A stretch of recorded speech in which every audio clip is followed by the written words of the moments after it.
తెలంగాణ రైతులకు ప్రభుత్వం శుభవార్త చెప్పింది.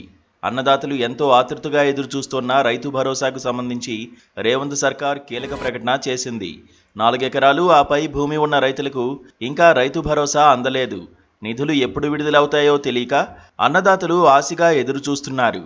రబీ సీజన్కు సంబంధించి 4 నుంచి 10 ఎకరాల వరకు భూమి ఉన్న రైతులకు మే చివరి వారంలోగా రైతు భరోసా నిధులు మంజూరు చేసేందుకు రాష్ట్ర ప్రభుత్వం సన్నాహాలు చేస్తోంది. ఇందుకు అవసరమైన నిధులను ఏర్పాటు చేయాలని సీఎం రేవంత్ రెడ్డి ఆర్థిక శాఖను ఆదేశించినట్లు సంబంధిత వర్గాలు తెలిపాయి.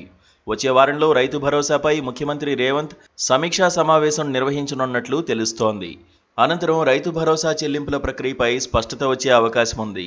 ఇక రాష్ట్ర ప్రభుత్వం జనవరి 26వ తేదీ గణతంత్ర దినోత్సవం సందర్భంగా రబీ సీజన్కు సంబంధించి రైతు భరోసా కార్యక్రమాన్ని అమలు చేసింది.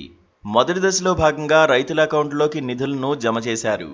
రెండో దశలో ఫిబ్రవరి 5న, మూడో దశలో ఫిబ్రవరి 11న రైతు భరోసా నిధులు విడుదల చేశారు. మొదటి 3 దశల్లో 4 ఎకరాల వరకు భూమి కలిగిన రైతుల ఖాతాల్లో మాత్రమే డబ్బులు జమ చేసినట్లు ప్రభుత్వం వెల్లడించింది. 4 ఎకరాలు ఆపై ఉన్న వారికి రైతు భరోసా నిధులు ఇంకా అందలేదు. ఈ క్రమంలో వారందరికీ రైతు భరోసా నిధులు ఇవ్వాలని ప్రభుత్వం భావిస్తున్నట్లు తెలిసింది. అయితే వీటిని కూడా దశల వారీగా రైతుల ఖాతాల్లో జమ చేయాలని ప్రభుత్వం భావిస్తున్నట్లు సమాచారం. ఇప్పటి వరకు 4 ఎకరాల లోపు రైతులందరికీ రైతు భరోసా నిధులు జమైనట్లు ప్రభుత్వం వెల్లడించింది. ప్రస్తుతం రాష్ట్రంలో 4 ఎకరాలకు పైగా భూమి కలిగిన రైతులు దాదాపు 35 లక్షల మంది ఉన్నారు. రబీ సీజన్కు సంబంధించి వారంతా రైతు భరోసా నిధుల కోసం ఎదురు చూస్తున్నారు. మే చివరి నాటికి వారి ఖాతాల్లో ఈ నిధులు జమ చేయనున్నట్లు తెలుస్తోంది.